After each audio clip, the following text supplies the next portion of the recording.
மேற்கு தொடர்ச்சி மலையின் அடிவாரத்தில் அமைந்திருந்தது அந்த சிறு கிராமம். அதிகாலை 5 மணிக்கெல்லாம் பனி போர்வையை விலக்கிக் கொண்டு கதிரவன் எட்டி பார்க்க தொடங்கும் வேளையில் கிராமமே சுறுசுறுப்பாகிவிடும். பறவைகளின் கீதமும் தூரத்தில் கேட்கும் கோவில் மணி ஓசையும் அந்த அதிகாலையை ரம்யமாக்கியது. அந்த சிறிய ஓட்டு வீட்டின் நிலா தன் அன்றாட பணிகளை தொடங்கி இருந்தாள். 20 வயதே ஆன அவளுக்குள் ஒரு பேரமைதி குடிகொண்டிருந்தது. வாசலில் கோலமிட்டு முடித்தவள் நிமிர்ந்து வானத்தை பார்த்தாள். அவள் கண்கள் எதிர்காலத்தை பற்றிய ஆயிரம் கனவுகளை சுமந்திருந்தன. நிலா, அப்பாவுக்கு காஃபி கொண்டு போய் கொடுமா. உள்ளே இருந்து அம்மா சரஸ்வதியின் குரல் கேட்டது. நிலா காஃபி கோப்பையை எடுத்துக்கொண்டு திண்ணைக்கு வந்தாள். அங்கே மதியழகன் செய்தித்தாளை படித்து கொண்டிருந்தார். வெள்ளை வேட்டி, சந்தன பொட்டு என அவர் தோற்றமே ஒரு கண்ணியத்தை தந்தது. ஊரில் யாருக்காவது ஒரு பிரச்சனை என்றால் முதலில் நிற்பவர் அவர்தான். அவருக்கு தன் மானமும் குடும்பத்தின் கௌரவமும் தான் மூச்சு காற்று. இந்தாங்க அப்பா காஃபி என்று நிலா நீட்ட அவர் வாங்கி கொண்டார். இன்னைக்கு காலேஜில் முக்கியமான பாடம் எதுவும் இருக்காமா? சீக்கிரம் கிளம்பணுமே என்று கேட்டார். ஆமாப்பா, இன்னைக்கு பிராக்டிக்கல் எக்ஸாம் இருக்கு, அதான் சீக்கிரம் கிளம்புறேன் என்றாள் நிலா. அவளுக்கு தன் தந்தை மீது மிகுந்த மரியாதை கலந்த பயம் உண்டு. அவர் ஒருபோதும் அவளை கண்டிப்புடன் பேசியதில்லை. ஆனால் அவரது பார்வையில் இருக்கும் அந்த நேர்மை அவளை எப்போதும் நல்வழியில் நடக்க தூண்டும். வீட்டிற்குள் நிலாவின் தங்கை தாரா தன் பள்ளி பாட புத்தகங்களை தேடிக் கொண்டிருந்தாள். நிலாவின் அண்ணன் வயலில் வேலை செய்ய கிளம்பி கொண்டிருந்தான். இதுதான் நிலாவின் உலகம். எளிமையான மனிதர்கள், அழகான உறவுகள். நிலா தயாராகிவிட்டு பேருந்து நிறுத்தத்திற்கு செல்ல கிளம்பினாள். கிராமத்து வரப்பு பாதையில் அவள் நடந்து செல்லும் போது பச்சை பசேல் என்ற வயல்வெளிகள் அவளை வாழ்த்துவது போல தெரிந்தன. ஆனால் அந்த அமைதியான விடியலுக்கு பின்னால் அவள் வாழ்க்கையே திசை திருப்ப போகும் ஒரு புயல் வீச தொடங்குவதை அவள் அப்போது அறிந்திருக்கவில்லை. வீட்டின் அடுத்த தெருவில் இருந்த ஒரு வீட்டின் பால்கனியில் இருந்து ஆதியின் கண்கள் நிலாவையே உற்று பார்த்து கொண்டிருந்தன. அவன் முகத்தில் இருந்த அந்த வசீகர புன்னகைக்கு பின்னால் ஒரு வஞ்சக வலை பின்னப்பட்டிருந்தது. நிலா அந்த பாதையை கடக்கும் போது ஒரு நிமிடம் ஏதோ ஒரு இனம் புரியாத நடுக்கம் அவள் உடலில் மின்னலாக பாய்ந்து மறைந்தது. மீண்டும் ஒரு முறை திரும்பி பார்க்காமல் தன் கனவுகளை சுமந்தபடி நகரத்து பேருந்தை நோக்கி நடந்தாள் நிலா. வசீகர பார்வை. நிலாவின் வீட்டிற்கும் ஆதியின் வீட்டிற்கும் இடையில் ஒரு சிறிய சந்தும் சில வேப்ப மரங்களும் மட்டுமே இடைவெளி. நிலா பிறந்து வளர்ந்த இந்த கிராமத்தில் ஆதி ஒரு புதிய வரவு போலத்தான் நகரத்தில் படித்துவிட்டு சில மாதங்களுக்கு முன்புதான் தன் மூதாதையர் வீட்டிற்கு வந்து தங்கி இருந்தான். ஆதி பெயருக்கு ஏற்றார் போலவே ஒரு காந்த ஈர்ப்பு அவனிடம் இருந்தது. அடர்த்தியான தலைமுடி, எப்போதும் சீராக வைக்கப்பட்டிருக்கும் தாடி, எல்லாவற்றிற்கும் மேலாக பார்த்த மாத்திரத்தில் யாரையும் கட்டி போடும் அவனது தீர்க்கமான கண்கள். ஊர் இளைஞர்கள் அவனை ஒரு ரோல் மாடல் போல பார்த்தார்கள். ஆரம்பத்தில் நிலாவிற்கு அவன் வெறும் ஒரு அண்டை வீட்டுக்காரன் மட்டுமே. தெருவில் சந்திக்கும் போது ஒரு சிறு புன்னகை அல்லது நல்லா இருக்கீங்களா நிலா என்ற ஒரு சம்பிரதாயமான நலம் விசாரிப்பு, அவ்வளவுதான். ஆனால் ஆதி அதை அங்கேயே நிறுத்திவிடவில்லை. ஒவ்வொரு முறையும் நிலா கல்லூரிக்கு கிளம்பும் போதும் அவன் சரியாக தன் வீட்டு வாசலில் இருப்பான். அவன் பார்வை எப்போதும் நிலாவின் முகத்திலேயே நிலைத்திருக்கும். அந்த பார்வை நிலாவிற்கு ஆரம்பத்தில் ஒருவித சங்கடத்தை தந்தது. ஆனால் போக போக அந்த சங்கடம் ஒரு மெல்லிய சிலிர்ப்பாக மாறத் தொடங்கியது. ஒரு நாள் மாலை நிலா கல்லூரியிலிருந்து திரும்பி வரும்போது வானம் கருத்து மழை தூரத் தொடங்கியது. குடை இல்லாததால் ஒரு மரத்தடியில் ஒதுங்கி நின்றாள். அப்போது கருப்பு நிற புல்லட்டில் வந்து நின்றான் ஆதி. என்ன நிலா, மலையில நனைய போறீங்களா? வாங்க, நான் வீட்டில் விட்டுடுறேன் என்றான் கனிவான குரலில்.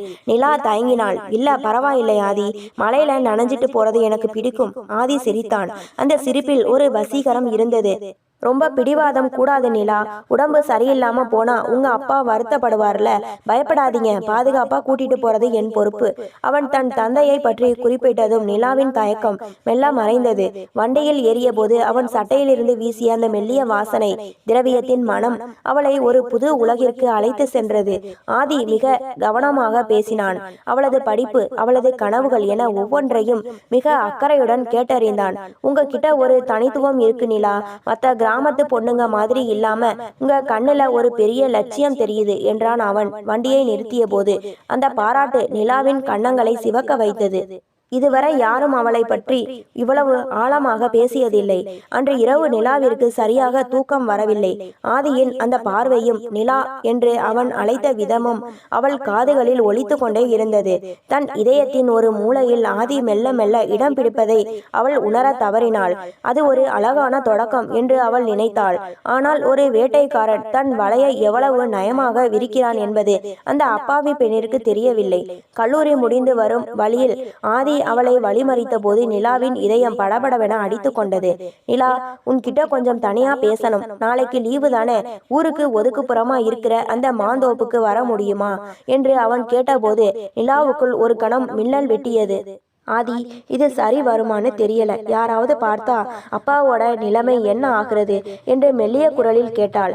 யாரும் பார்க்க மாட்டாங்க நிலா, 5 நிமிஷம்தான். உங்ககிட்ட ஒரு முக்கியமான விஷயம் சொல்லணும். நீ வரலன்னா நான் ரொம்ப வருத்தப்படுவேன் என்று அவன் முகத்தை வாட்டமாக வைத்து கொள்ள நிலாவின் மனம் கரைந்தது. அவன் மீதான ஈர்ப்பு அவளது பயத்தை விட ஒரு படி மேலோங்கி நின்றது. மறுநாள் மதியம் வீட்டில் யாரிடமும் சொல்லாமல் கோயிலுக்கு செல்வதாக கூறிவிட்டு புறப்பட்டாள் நிலா. ஊர் எல்லை தாண்டி அடர்ந்த மாமரங்கள் நிறைந்த அந்த தோப்பிற்குள் நுழையும் போது அவளது கால்கள் நடுங்கின. சலசலக்கும் இலைகளின் சத்தம் கூட யாரோ தன்னை துரத்துவது போன்ற உணர்வை தந்தது. தோப்பின் நடுவே இருந்த ஒரு பெரிய மரத்தடியில் ஆதி காத்து கொண்டிருந்தான். நிலாவை கண்டதும் அவன் முகம் பிரகாசமானது. வருவேன்னு எனக்கு தெரியும் நிலா என்று சொல்லிக்கொண்டே அவள் அருகில் நெருங்கி வந்தான். நிலா தலை குனிந்து நின்றாள். என்ன சொல்லணும்னு சொன்னீங்க ஆதி? ஆதி மெல்ல நிலாவின் கைகளை பற்றினான். அந்த முதல் தீண்டலில் நிலா சிலிர்த்து போனாள். அவளது கைகளை தன் நெஞ்சோடு அணைத்து கொண்ட அவன் நிலாவின் கண்களை நேராக பார்த்து சொன்னாள். நிலா, இந்த உலகத்துல எத்தனையோ அழகான விஷயங்கள் இருக்கலாம். ஆனா எனக்கு உன்னை தவிர வேற எதுவுமே பெருசா தெரியல. உன் சிரிப்பு, உன் அமைதி, நீ நடக்கிற அழகு எல்லாமே என்னை பைத்தியமாக்குது. உண்மையை சொல்லணும்னா உன்னை தவிர என் உலகத்துல வேற யாருமே இல்லை. உன்னையே என் வாழ்க்கை துணையா அடையணும்னு நினைக்கிறேன். அந்த வார்த்தைகள் நிலாவின் காதுகளில் தேனாக பாய்ந்தன. இதுவரை அவள் படித்த நாவல்களிலும் பார்த்த சினிமாக்களிலும் கேட்ட அதே வசீகரமான வார்த்தைகள் இன்று தன் உயிராக கருதும் ஒருவனிடம் இருந்து வரும்போது அவள் தன்னை மறந்தாள். ஆதியின் பேச்சில் இருந்த அந்த போலி தன்மையை உணரும் நிலையில் அவள் இல்லை. நிஜமாவா சொல்றீங்க ஆதி என்று விம்மிய குரலில் கேட்டாள். நிஜமாதான் நிலா, நம்ம கல்யாணத்துக்கு பிறகு உன்னை ஒரு இளவரசி மாதிரி பார்த்துப்பேன். இது என் சத்தியம் என்றான் அவன். அவள் நெற்றியில் மென்மையாக முத்தமிட்டு அந்த தோப்பின் அமைதியில் ஆதியின் வார்த்தைகளை மட்டுமே வேத வாக்காக நம்பினாள் நிலா. அவனது வசீகரமான புன்னகையின் பின்னால் ஒளிந்திருந்த அந்த நிழல் அவளுக்கு தெரியவில்லை. ஒரு அழகான வலையில் அவள் தானாகவே வந்து சிக்கி கொண்டதை அந்த மாமரங்கள் மௌனமாக பார்த்து கொண்டிருந்தன. நிச்சயமாக நிலாவின் மனமாற்றத்தையும் ஆதி விரித்த மாய வலையையும் விவரிக்கும் நிலாவின் உலகம் தலைகீழாக மாறியது. புத்தகங்களும் பாடங்களும் அவளுக்கு சுமையாக தெரிந்தன. ஆதியின் நினைவுகள் மட்டுமே சுகமாக இருந்தன. ஒவ்வொரு நாளும் விடியும் போது இன்று ஆதியை பார்க்கலாமா என்ற ஏக்கம் அவளுக்குள் முளைக்க தொடங்கியது. காலேஜுக்கு நேரமாச்சு நிலா, சீக்கிரம் கிளம்பு என்று தந்தை மதியழகன் சொல்லும் போது முதல் முறையாக அவர் கண்களை நேராக பார்க்க நிலாவுக்கு கூச்சமாக இருந்தது. ஒரு பொய்யை சுமந்து கொண்டு வீட்டை விட்டு வெளியேறுவது அவளுக்கு பாரமாக இருந்தாலும் பேருந்து நிறுத்தத்தில் ஆதியின் புன்னகையை கண்டதும் அந்த பாரம் காற்றில் பறந்துவிடும். கல்லூரிக்கு செல்வதாக கிளம்பி பாதியிலேயே ஆதியுடன் அவனது பைக்கில் ஏறி மறைவான இடங்களுக்கு செல்வது வழக்கமானது. அந்த பயணங்கள் நிலாவிற்கு ஒரு விசித்திரமான சுதந்திர உணர்வை தந்தன. ஒரு முறை ஊருக்கு தெரியாத ஒரு ஏரிக்கரை ஓரம் அவர்கள் அமர்ந்திருந்த போது ஆதி தூரத்தில் தெரிந்த மலைகளை காட்டி பேசினான். தெரியுமா நிலா, கல்யாணத்துக்கு அப்புறம் நாம இந்த ஊர்லயே இருக்க போறது இல்லை. சிட்டில ஒரு அழகான அப்பார்ட்மெண்ட் முன்னாடி ஒரு சின்ன தோட்டம், நாம 2 பேரும் மட்டும் இருக்கிற ஒரு தனி உலகம். எப்படி இருக்கும்னு யோசிச்சு பாரு. நிலா கனவுகளில் மிதந்தாள். அப்பா சம்மதிப்பாரா ஆதி? அவருக்கு கௌரவம் ரொம்ப முக்கியம். ஆதி அவள் கைகளை அழுத்தி பற்றினான். உன் அப்பாவை சம்மதிக்க வைக்க வேண்டியது என் பொறுப்பு.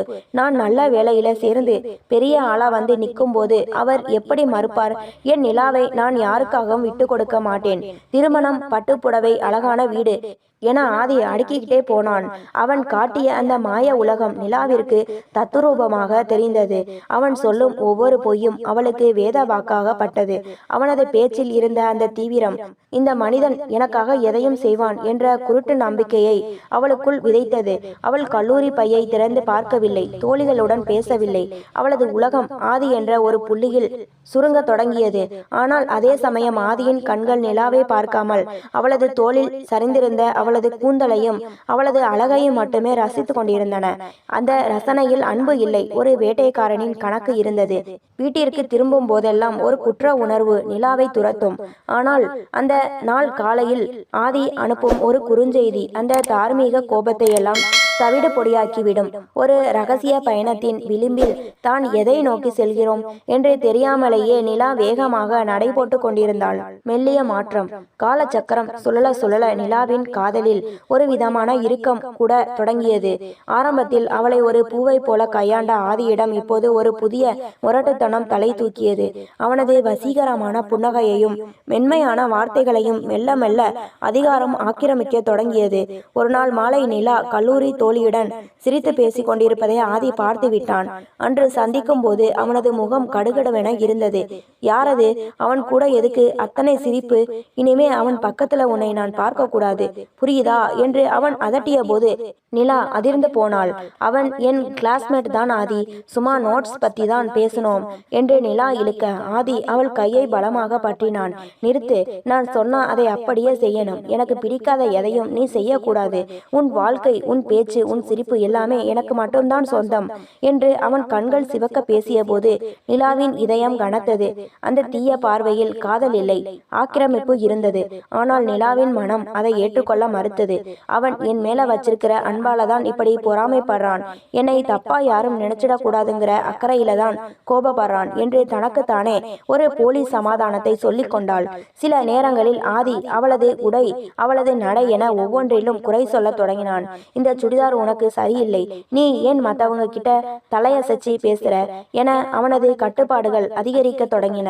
ஒரு காலகட்டத்தில் நிலா எதை செய்தாலும் ஆதிக்கு இது பிடிக்குமா என்று யோசித்து செய்யும் நிலைக்கு தள்ளப்பட்டாள்.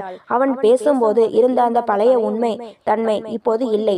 அவன் அடிக்கடி போனில் யாருடனோ ரகசியமாக பேசுவதும் நிலா கேட்டால் கோபப்படுவதும் வாடிக்கையானது. ஏன் ஆதி இப்படி மாறிட்டீங்க?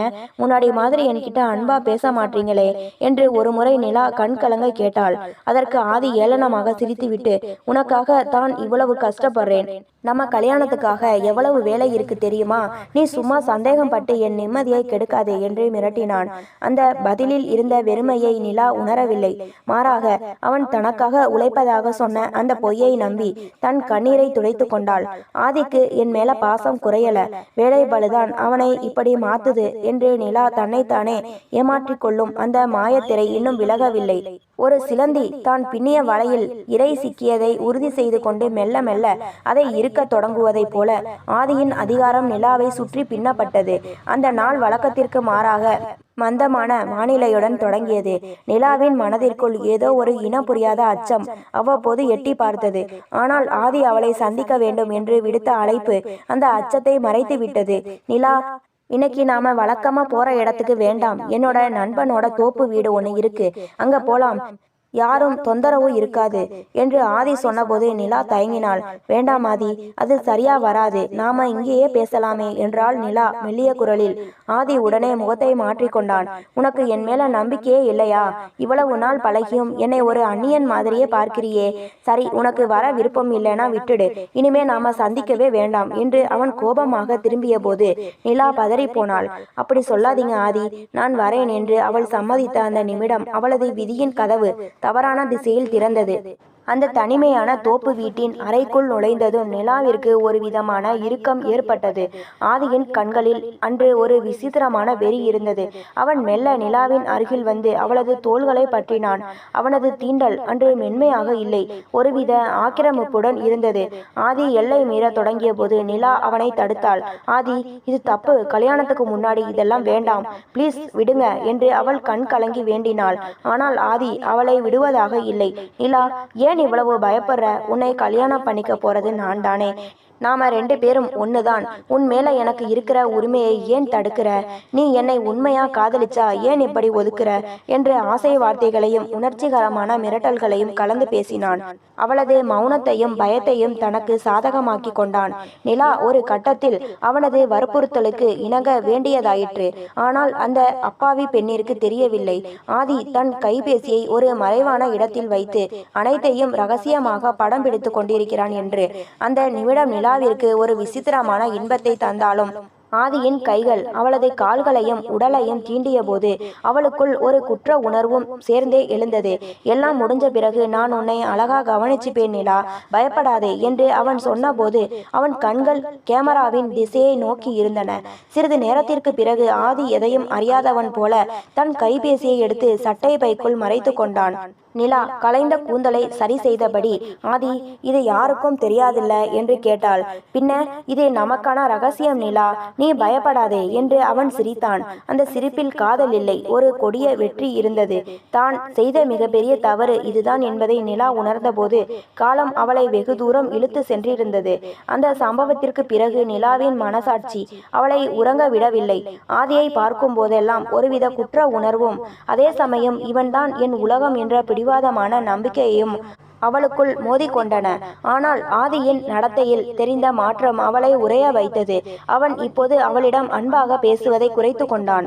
மாறாக ஒரு எஜமானனைப் போல உத்தரவிட தொடங்கினான். ஒரு நாள் மாலை ஆதி அவளை மீண்டும் அந்த தனிமையான இடத்திற்கு வரவழைத்திருந்தான். நிலா மிகுந்த பயத்துடனும் தயக்கத்துடனும் அங்கு சென்றாள். ஆதி அங்கே ஒரு மரத்தடியில் அமர்ந்து தன் கைபேசியில் ஏதோ பார்த்து கொண்டிருந்தான். ஆதி, நாம ஏன் அடிக்கடி இங்கேயே சந்திக்கிறோம்? யாருக்காவது தெரிஞ்சா என்ன பண்றது? சீக்கிரம் கல்யாணத்தை பத்தி உங்க வீட்டுல பேசுங்க என்று நிலா மெல்ல கேட்டாள். ஆதியை நிமிர்ந்து அவளை பார்த்தான். அவன் கண்களில் முன்னிருந்த அந்த வசீகரம் மறைந்து ஒருவித குரூரம் தெரிந்திருந்தது. அவன் ஏளனமாக ஒரு சிகரெட்டை பற்ற வைத்தான். கல்யாணமா? அதெல்லாம் அப்புறம் பார்த்துக்கலாம் நிலா, இப்போ எனக்கு வேற ஒரு உதவி வேணும் என்றான் அலட்சியமாக. நிலா புரியாமல் பார்த்தாள். என்ன உதவி ஆதி? என் கிட்ட இருக்கிற பணமா இல்ல வேற என்ன வேணும்? ஆதி மெல்ல அவள் அருகில் வந்து அவள் காதோரம் குனிந்து சொன்னான். உன் தங்கை தாரா, அவளை பார்த்தேன். அவளும் உன்னை போலவே ரொம்ப அழகா இருக்கா. ஒரு நாள் அவளையும் என் கூட இங்க கூட்டிட்டு வா, நாம 3 பேரும் ஜாலியா இருக்கலாம். அந்த வார்த்தைகள் நிலாவின் காதுகளில் ஈயத்தை காய்ச்சி ஊற்றியது போல இருந்தது. அவளது உடல் நடுங்கியது. ஆதி, என்ன பேசுறீங்க? அவ என் தங்கை, சின்ன பொண்ணு. நீங்க என்னை காதலிக்கிறதா சொன்னீங்களே, என்னை கல்யாணம் பண்ணிக்க போறதா சத்தியம் செஞ்சீங்களே என்று அலறினாள். ஆதி வாய்விட்டு சிரித்தான். அந்த சிரிப்பில் காதல் இல்லை, சாத்தானின் வஞ்சகம் இருந்தது. காதலா? நிலா, நீ இன்னும் அந்த பழைய சினிமா காலத்திலேயே இருக்கிறியா? நீ எனக்கு ஒரு ஜாலி, அவ்வளவுதான். இப்போ உன் தங்கை மேல எனக்கு ஒரு ஆசை வந்திருக்கு. அவளை கூட்டிட்டு வரது உன்னோட பொறுப்பு என்றான். சி, உன்னை மனுஷன்னு நினைச்சேன் பாரு, என்னை நானே நொந்துக்கிறேன். இனிமே உன்னை நான் பார்க்கவே மாட்டேன் என்று நிலா ஆவேசமாக திரும்பி நடக்க முயன்றாள். அப்போது ஆதி பின்னாலிருந்து அவளது கையை பலமாக பற்றி இழுத்தான். அவ்வளவு சீக்கிரம் போயிட முடியுமா நிலா? என்கிட்ட என்ன இருக்குன்னு உனக்கு காட்டட்டுமா என்று சொல்லி தன் கைபேசியை திரையை அவளிடம் காட்டினான். அதில் தெரிந்த காட்சிகளை கண்ட நிலாவின் இதயம் ஒரு நிமிடம் நின்று துடித்தது. அன்று அவர்கள் தனிமையில் இருந்த அந்த அந்தரங்க காட்சிகள் மிக தெளிவாக பதிவாகியிருந்தன. இதை ஒரு பட்டனை அமுக்கினா போதும், உன் அப்பாவோட கௌரவம், உன் குடும்பத்தோட மரியாதை எல்லாம் இந்த ஊர் சந்தி சிரிக்கும். அப்புறம் நீங்க யாரும் இந்த ஊர்ல தலை நிமிர்ந்து நடக்க முடியாது. இப்போ சொல்லு, தாராவை கூட்டிட்டு வரியா இல்லையா? நிலா நிலை குலைந்து அப்படியே தரையில் அமர்ந்தாள். தான் நேசித்த மனிதன் எவ்வளவு பெரிய மிருகமாக மாறுவான் என்று அவள் கனவிலும் நினைக்கவில்லை. அவள் உலகம் இருளத் தொடங்கியது. அந்த வஞ்சக வலை அவளை மட்டுமல்ல, அவள் குடும்பத்தையே விழுங்க தயாராக இருப்பதை அவள் உணர்ந்தாள். ஆதியின் கையில் இருந்த அந்த சிறிய கைபேசி இப்போது ஒரு அணுகுண்டை போல நிலாவிற்கு தெரிந்தது. அதில் ஓடிக்கொண்டிருந்த காட்சிகள் அவளது ஆன்மாவை சுட்டெரித்தன. தன் மானம், தன் குடும்பத்தின் நிம்மதி, தந்தையின் கௌரவம் என அனைத்தையும் அந்த ஒரு சிறு திரைக்குள் சிறைப்பட்டிருப்பதை உணர்ந்தாள். ஆதி, தயவு செஞ்சு இதை அழிச்சிடுங்க. நான் உங்ககிட்ட கெஞ்சி கேட்கிறேன். தெரியாம செஞ்ச தப்பு இது. இதை காட்டி என்னை மிரட்டாதீங்க என்று நிலா கைகளை கூப்பி கதறினாள். அவள் கண்கள் அருவியென கண்ணீரை சிந்தின. ஆதி இரக்கமே இல்லாமல் சிரித்தான். அவனது வசீகர முகம் இப்போது ஒரு சாத்தானின் முகமாக அவளுக்கு தெரிந்தது. அழாத நிலா, அழுதா உன் அளவு குறைஞ்சிடும். நான் கேட்டது ரொம்ப சின்ன விஷயம்தான். உன் தங்கை தாராவை ஒரு முறை இங்கே கூட்டிட்டு வா, அவ்வளவுதான். அவ வந்தா இந்த வீடியோவை நான் அழிச்சிடுறேன். இல்லைன்னா அவன் இடைவெளி விட்டு மீண்டும் அந்த வீடியோவை ஓட விட்டான். யோசிச்சு பாரு நிலா, நாளைக்கு காலையில இந்த ஊர்ல இருக்கிற எல்லாருடைய போன்லையும் இந்த வீடியோ இருக்கும். மதியழகன் பொண்ணு இப்படிப்பட்டவளான்னு எல்லாரும் காரி துப்புவாங்க. உன் அப்பா இதை தாங்குவாரா? கௌரவமே முக்கியம்னு வாழ்ற மனுஷன் இதை பார்த்தா அடுத்த நிமிஷம் தூக்குல தொங்குவார். உன் குடும்பமே நடு தெருவுக்கு வரும். இதுக்கெல்லாம் நீதான் காரணமா இருப்ப. ஆதியின் ஒவ்வொரு வார்த்தையும் நிலாவின் இதயத்தில் ஈட்டியாக பாய்ந்தது. அவளது காலடியில் பூமி பிளப்பது போன்ற உணர்வு ஏற்பட்டது. தன் உயிரினும் மேலாக கருதும் தந்தையின் கௌரவம் தன் கையாலேயே சிதைக்கப்படுவதை அவளால் கற்பனை கூட செய்ய முடியவில்லை. தாராவை மட்டும் இதுல இழுக்காதீங்க ஆதி, அவ சின்ன பொண்ணு, அவளுக்கு எதுவும் தெரியாது. என்ன வேணும்னாலும் செஞ்சுக்கோங்க, ஆனா அவளை விட்டுடுங்க என்று அவன் காலில் விழுந்து அழுதாள். ஆதி அவளை உதறி தள்ளினான். எனக்கு இப்போ தாராவை தான் வேணும். நீயே அவளை கூட்டிட்டு வரியா? இல்ல நான் இந்த வீடியோவை ரிலீஸ் பண்ணட்டுமா? உனக்கு ஒரு நாள் டைம் தரேன். நாளைக்கு இதே நேரத்துக்கு நீயும் உன் தங்கையும் இங்கே இருக்கணும். இல்லனா விளைவுகளுக்கு நீதான் பொறுப்பு என்று சொல்லிவிட்டு அவன் தன் புல்லட்டை ஸ்டார்ட் செய்து புழுதியை கிளப்பி கொண்டு அங்கிருந்து சென்றான். நிலா அந்த தனிமையான இடத்தில் உறைந்து போய் அமர்ந்திருந்தாள். சுற்றி இருந்த மரங்கள் அவளை பார்த்து எள்ளி நகையாடுவது போல இருந்தது. காதல் என்ற பெயரில் தான் செய்த அந்த ஒரு மிகப்பெரிய தவறு இன்று தன் குடும்பத்தையே அழிக்க தயாராக இருப்பதை நினைத்து அவள் உடல் நடுங்கியது. வீட்டிற்கு எப்படி செல்வது? தந்தையின் முகத்தில் எப்படி விழிப்பது? தாராவை எப்படி காப்பாற்றுவது? எந்த கேள்விக்கும் அவளிடம் பதில் இல்லை. இருள் மெல்ல மெல்ல அவளை சூழ்ந்து கொண்டது. அவளது வாழ்க்கையைப் போலவே தாராவின் தைரியம் வீட்டிற்குள் நுழையும் போது நிலாவின் கால்கள் தள்ளாடின. வாசலில் அமர்ந்து படித்து கொண்டிருந்த தந்தை மதியழகனை பார்க்க கூட அவளுக்கு துப்பில்லை. நேராக அறைக்குள் சென்று கதவை பூட்டி கொண்டு தலையணையில் முகம் புதைத்து கதறினாள். அவள் சிந்திய ஒவ்வொரு கண்ணீர் துளியிலும் குற்ற உணர்வும் ஆதியின் மீதான அருவருப்பும் கலந்திருந்தது. சிறிது நேரத்தில் கதவு மெல்ல தட்டப்பட்டது. அக்கா, என்னாச்சு? ஏன் சாப்பிடாம இப்படி அழுதுட்டு இருக்க? தாராவின் குரல் கேட்டது. நிலா கதவை திறந்தாள். அவளது வீங்கிய கண்களையும் கலைந்த கோலத்தையும் பார்த்த தாரா அதிர்ந்து போனாள். அக்கா, என்னாச்சு? யாராவது ஏதும் சொன்னாங்களா? ஏன் இப்படி இருக்க என்று பதற்றத்துடன் கேட்டாள். நிலா தாராவை பார்த்ததும் மீண்டும் விம்மி அழுதாள். தாரா, என்னை மன்னிச்சிடு. நான் ஒரு பெரிய தப்பு பண்ணிட்டேன். நம்ம குடும்ப மானமே என் கையால போக போகுது என்று சொல்லி ஆதி தன்னை ஏமாற்றியது முதல் அவன் எடுத்த அந்த வீடியோவை வைத்து மிரட்டுவது வரை அனைத்தையும் உடைத்து சொன்னாள். குறிப்பாக ஆதி தாராவை தன் இடத்திற்கு அழைத்து வர சொன்னதை கேட்டபோது நிலாவுக்கு துக்கம் தொண்டையை அடைத்தது. கதையை கேட்டு முடித்த தாராவின் முகம் முதலில் கோபத்தில் சிவந்தது. என்னக்கா சொல்ற? அந்த ஆதி இவ்வளவு கேவலமானவனா? நீ எப்படி அவனை நம்புன? நம்ம அப்பா உன்னை எவ்வளவு நம்புறார் தெரியுமா என்று ஆவேசமாக கத்தினாள். நிலா பதில் பேச முடியாமல் தலை குனிந்து விம்மி அழுதாள். ஆனால் அடுத்த சில நிமிடங்களிலேயே தாரா தன்னை நிதானப்படுத்தி கொண்டாள். அழுது கொண்டிருக்கும் தன் அக்காவின் நிலையை பார்த்தபோது அவளுக்குள் இருந்த தங்கை மறைந்து ஒரு தோழி பிறந்தாள். மெல்ல நிலாவின் அருகில் அமர்ந்து அவளது தோள்களை அணைத்து கொண்டாள். அழாதே அக்கா, அழுதுட்டே இருந்தா அந்த மிருகத்துக்கு நாம பயந்துட்டோம்னு அர்த்தம். நீ தப்பு பண்ணிட்டன்னு ஒத்துக்கிறீல, அதுவே போதும். ஆனா பயந்து போய் அவன் கேட்கறதுக்கெல்லாம் சம்மதிச்சா அவன் நம்மளை மட்டும் இல்லை, இன்னும் பல பேரை அழிச்சிடுவான். பயந்தால் இவன் போன்றவர்கள் நம்மை அடிமையாக்கிடுவாங்க. நாம இப்போ எதிர்த்து நின்றே ஆகணும் என்றாள் தாரா உறுதியான குரலில். நிலா நிமிர்ந்து பார்த்தாள். ஆனா தாரா, அந்த வீடியோ அப்பாவுக்கு தெரிஞ்சா அவர் உயிர் வாழ மாட்டாரே. தாரா நிலாவின் கண்களை நேராக பார்த்து சொன்னாள். அப்பாவுக்கு தெரிஞ்சா வருத்தப்படுவார்தான். ஆனா நீ உயிருடன் இருக்கிறது தான் அவருக்கு முக்கியம். அந்த ஆதி நினைக்கிற மாதிரி நாம அவ்வளவு பலவீனமானவங்க கிடையாது. நீ தைரியமா இருக்கா? இனிமே நான் உன் கூட இருப்பேன். அந்த ஆதிக்கு ஒரு பாடம் புகட்டாம நான் விடமாட்டேன். நாம இப்போவே அம்மா கிட்ட இதை பத்தி பேசணும். தாராவின் அந்த வார்த்தைகள் நிலாவிற்கு ஒரு புதிய நம்பிக்கையை தந்தன. ஒரு இருண்ட குகைக்குள் ஒரு மெல்லிய ஒளிக்கீற்று தெரிந்தது போல உணர்ந்தாள்.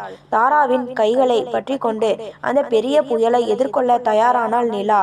தாயிடம் பாரத்தை இறக்கி வைத்தல். தாரா கொடுத்த தைரியம் நிலாவிற்கு ஒரு சிறு ஊன்றுகோலாக இருந்தது. ஆனால் தன் தாயிடம் இந்த அசிங்கத்தை சொல்ல வேண்டுமே என்ற எண்ணம் அவளை துளைத்தது. அம்மா என்ன நினைப்பாங்க? என் மேல வச்சிருந்த நம்பிக்கையெல்லாம் உடைஞ்சிடுமே என்று நிலா தயங்கினாள். வா அக்கா, இப்போவே சொல்லிடலாம். தள்ளி போட போட அந்த ஆதியோட மிரட்டல் அதிகமாகும் என்று தாரா அவளை இழுத்து கொண்டு சமையலறைக்கு சென்றாள். அங்கே சரஸ்வதி இரவு உணவிற்காக மாவு அரைத்து கொண்டிருந்தார்.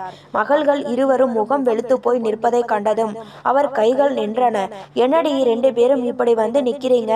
நிலா, உன் கண்ணு ஏன் வீங்கி இருக்கு? என்னாச்சு என்று பதற்றத்துடன் கேட்டார். நிலா அப்படியே தாயின் காலடியில் விழுந்து கதறினாள்.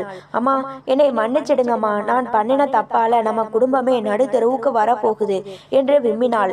சரஸ்வதி அதிர்ச்சியில் உறைந்து போனார். நிலா திக்கி திணறி ஆதியை பற்றியும் அவன் எடுத்த அந்த வீடியோவை பற்றியும் அவன் தாராவை மிரட்டுவதையும் சொல்லி முடித்தாள். கேட்டு முடித்த அந்த தாயின் முகம் அப்படியே வெளிரி போனது. உலக்கை கீழே விழுந்தது போல ஒரு சத்தம் அவர் இதயத்திற்குள் கேட்டது. தன் வளர்ப்பின் மீதே அவருக்கு ஒரு நிமிடம் சந்தேகம் வந்தது. நிலா, நீயா இப்படி? உன் அப்பா உன்னை என்னன்னு நினைச்சிட்டு இருக்கார் தெரியுமா என்று ஆவேசமாக கேட்க வந்தவர் தன் மகள் சிதைந்து போய் அமர்ந்திருப்பதை பார்த்து அப்படியே அமர்ந்து விட்டார். சில நிமிடங்கள் அந்த சமையலறையில் ஒரு மயான அமைதி நிலவியது. பின்னர் சரஸ்வதி மெல்ல எழுந்து நிலாவின் தலைமுடியை கோதினார். தப்பு பண்ணிட்ட நிலா, அதுவும் திருத்த முடியாத தப்பு. ஆனா இப்போ உன்னை நான் அடிச்சு துரத்துனா அந்த பாவி ஆதிதான் ஜெயிப்பான். என் பொண்ணை நான் அந்த நரகத்துல தள்ளிவிட மாட்டேன் என்றார் உறுதியான குரலில். ஆனா அப்பா என்று நிலா பயத்துடன் கேட்டாள். அவர்கிட்ட நான் பேசிக்கிறேன். ஆனா இந்த விஷயத்தை அவர்கிட்ட மறைக்க கூடாது. நாளைக்கு அந்த வீடியோ வெளியே வந்தா அவர் உயிரையே விட்டுடுவார். அதுக்கு முன்னாடி நாமளே உண்மையை சொல்லிடலாம். அவர் கோபப்படுவார், ஆனா நம்மளை கைவிட மாட்டார் என்றார் சரஸ்வதி. அன்று இரவு அனைவரும் தூங்கிய பிறகு சரஸ்வதி மதியழகனின் அருகில் அமர்ந்தார். நிலாவும் தாராவும் வாசலில் நின்று நடுங்கிக் கொண்டிருந்தார்கள். சரஸ்வதி மிக நிதானமாக தன் மகளின் உயிரையும் மானத்தையும் காக்க வேண்டிய கட்டாயத்தை முன்னிறுத்தி உண்மையை சொன்னார். மதியழகன் எதையும் பேசவில்லை. அவர் கைகள் நடுங்கின, கண்கள் சிவந்தன. அவர் வளர்த்த கௌரவம் என்ற கோட்டை இடிந்து விழுவதைப் போல உணர்ந்தார். ஆனால் சரஸ்வதி அவர் கைகளை பற்றி கொண்டார். நம்ம பொண்ணு தப்பு பண்ணிட்டான்னு அவளை அந்த மிருகத்துக்கிட்ட விட்டுட முடியுமா? நீங்க தான் நிலாவை மீட்கணும் என்று வேண்டினார். மதியழகன் மௌனமாக எழுந்து நிலாவை பார்த்தார். அந்த பார்வையில் கோபம் இல்லை, மாறாக ஒரு பெரும் வலி இருந்தது. உள்ளே போ நிலா, நாளைக்கு இதுக்கு ஒரு முடிவு கட்டலாம் என்று மட்டும் சொன்னார். அந்த மௌனம் நிலாவிற்கு 1000 கசையடிகளை விட கொடுமையாக இருந்தது. ஆனால் தன் தந்தை தனக்கு துணையாக இருப்பார் என்ற ஒரு மெல்லிய நம்பிக்கை அவள் மனதில் துளிர் விட்டது. மதியழகன் எப்போதும் ஒரு ஆலமரத்தை போன்றவர். ஊரே நம்பும் ஒரு மனிதரின் வீட்டில் இப்படி ஒரு இடி விழுந்திருப்பதை அவரால் ஜீரணிக்கவே முடியவில்லை. சரஸ்வதி உண்மையை சொல்லி முடித்த பிறகு அவர் அறைக்குள் சென்று கதவை சாத்தி கொண்டார். உள்ளே ஒரு புயலே வீசி கொண்டிருந்தது.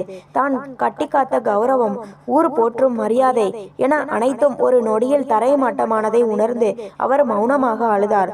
ஒரு தந்தை தன் மகளின் வாழ்வு சிதைவதை கண்டு கொள்ளும் அந்த வலி மரணத்தை விட கொடியது.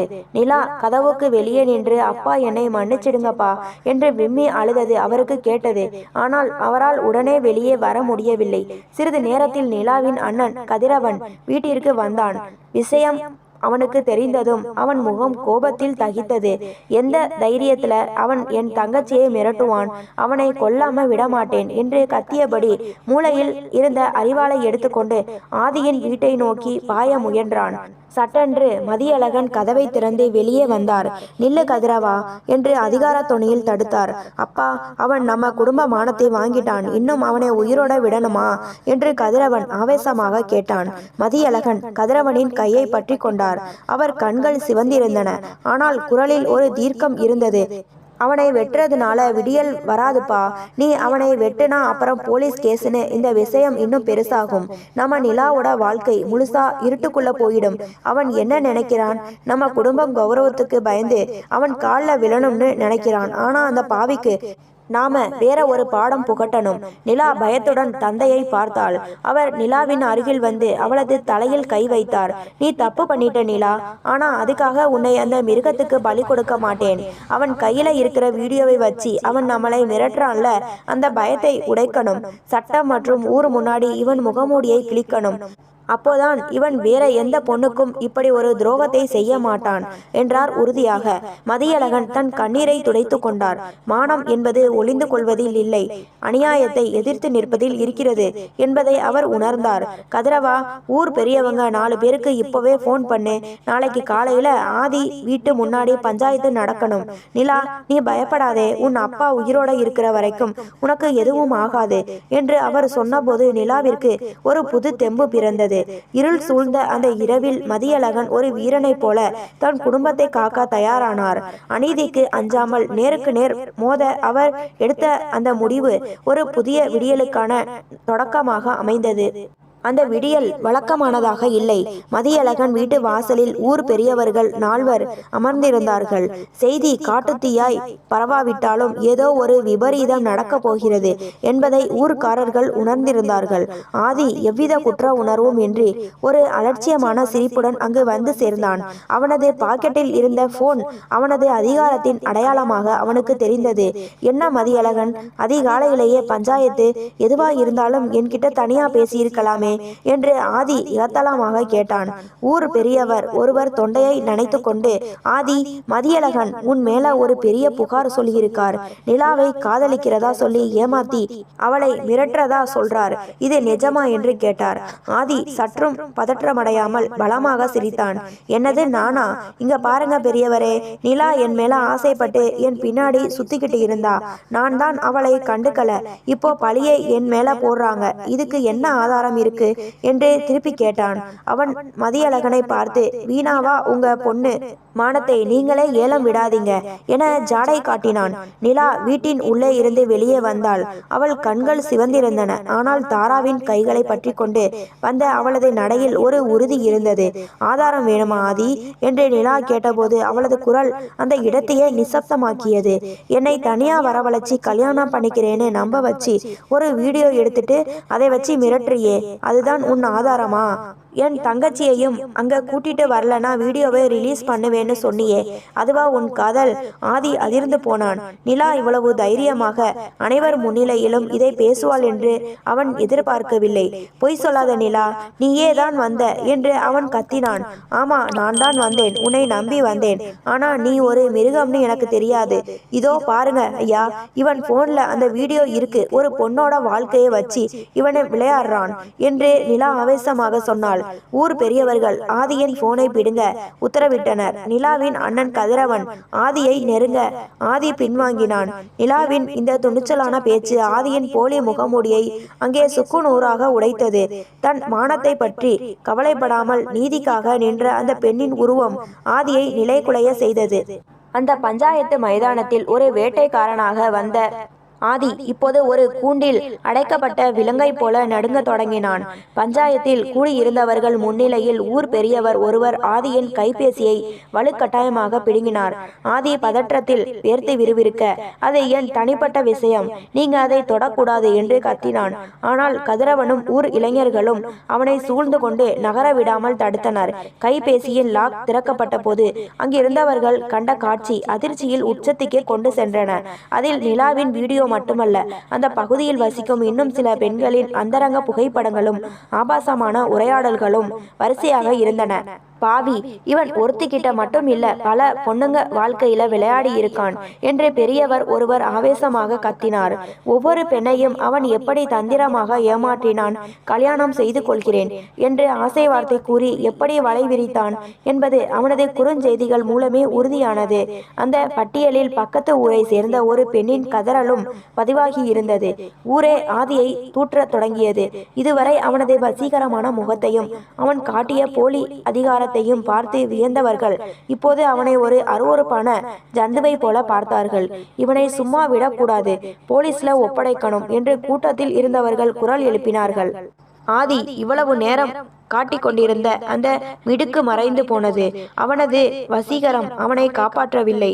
அவனது பணபலமோ அதிகாரமோ அந்த ஊர் மக்களின் கோபத்திற்கு முன்னால் எடுபடவில்லை. அவன் அப்படியே தரையில் அமர்ந்து தலை குனிந்து கொண்டான். தான் ஒரு வேட்டைக்காரன் என்று நினைத்தவன் இன்று ஒரு எலியாக மாறி போனான். நிலா அந்த இடத்திலேயே நின்றிருந்தாள். ஆதி செய்த துரோகங்கள் ஒவ்வொன்றாக வெளிச்சத்திற்கு வந்தபோது அவளுக்குள் இருந்த பயம் முழுமையாக மறைந்து ஒருவிதமான நிம்மதி ஏற்பட்டது. நான் செய்த தவறுக்காக தண்டனை அனுபவிக்க தயார்.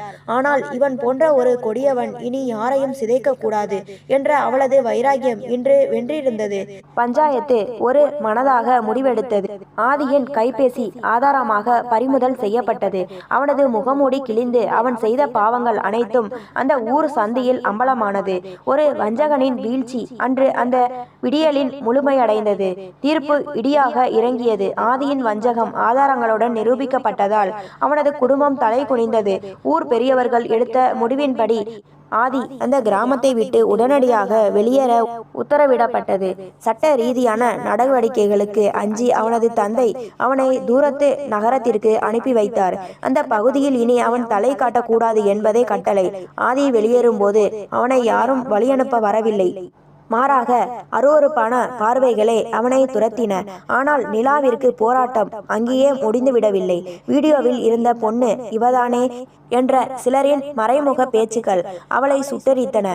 ஆரம்பத்தில் வீட்டை விட்டு வெளியே வர நிலா தயங்கினாள். அக்கா, நீ ஏன் ஒளிஞ்சுக்கணும்? தப்பு பண்ணவன் ஓடிட்டான். நீ தைரியமா உண்மையை சொன்னதனால தான் இன்னும் 10 பொண்ணுங்க தப்பிச்சாங்க. நீ இப்போ தலை நிமிர்ந்து நிற்கணும் என்று தாரா அவளுக்கு பக்கபலமாக நின்றாள். மதியழகன் ஒரு நாள் நிலாவை அழைத்து அமர வைத்தார். நிலா, நடந்ததை நினைச்சு வருத்தப்பட்டு பிரயோஜனம் இல்லை. உன்னோட படிப்பு தான் உனக்கு உண்மையான கௌரவம். நாளையில இருந்து நீ காலேஜுக்கு போற என்றார் உறுதியாக. மறுநாள் நிலா கல்லூரிக்கு திரும்பினாள். கிராமத்து சாலைகளில் நடக்கும்போது சிலர் அவளை பார்த்து பேசினார்கள், சிலர் ஒதுங்கி சென்றார்கள். ஆனால் நிலா எதையும் பெரிதுபடுத்தவில்லை. அவளது கண்கள் இப்போது தரையை பார்க்கவில்லை, நேராக தன் இலக்கை நோக்கி கொண்டிருந்தன. கல்லூரியில் அவளது தோழிகள் சிலர் அவளை தள்ளி வைத்தார்கள். ஆனால் நிலா அதை பற்றி வருத்தப்படவில்லை.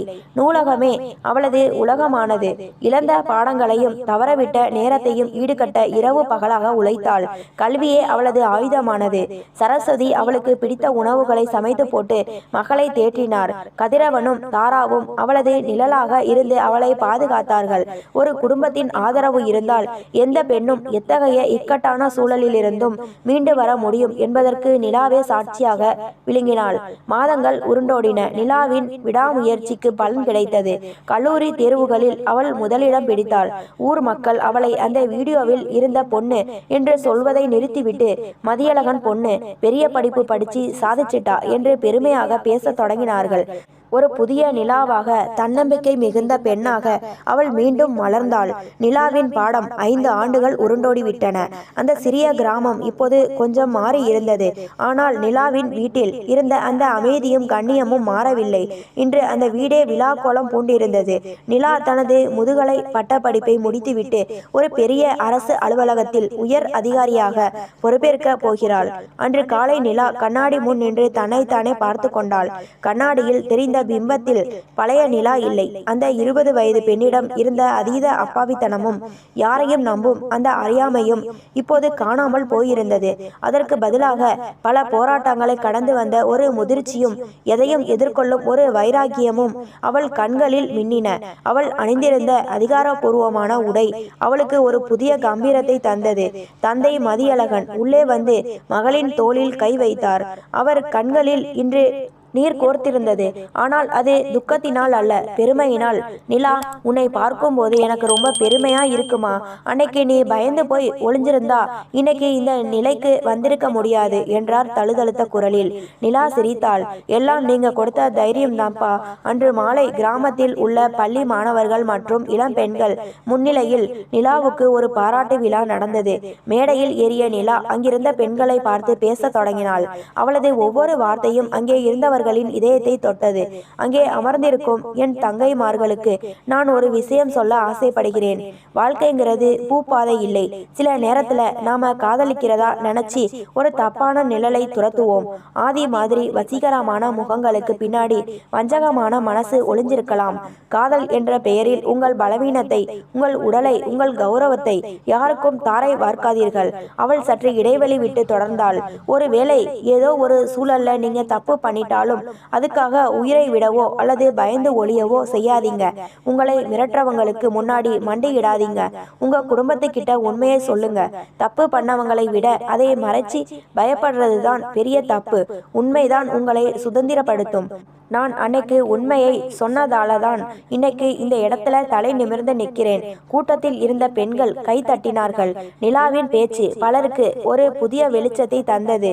தாரா மேடைக்கு கீழே நின்று தன் அக்காவை வியப்புடன் பார்த்து கொண்டிருந்தாள். விழா முடிந்து வீடு திரும்பும்போது நிலா வானத்தை பார்த்தாள். அன்று அவளை பயமுறுத்திய அந்த இருள் இப்போது இல்லை. பௌர்ணமி நிலவு முழு வெளிச்சத்துடன் பிரகாசித்துக் கொண்டிருந்தது. ஆம், மேகங்கள் மறைந்தாலும் நிலவு மீண்டும் பிரகாசித்தே தீரும் என்பதற்கு நிலா சான்றாக நின்றாள். இது போன்ற கதைகளை தொடர்ச்சியாக கேட்க லைக் பண்ணுங்க, ஷேர் பண்ணுங்க, கமெண்ட் பண்ணுங்க, மறந்து விடாமல் சப்ஸ்கிரைப் பண்ணுங்க.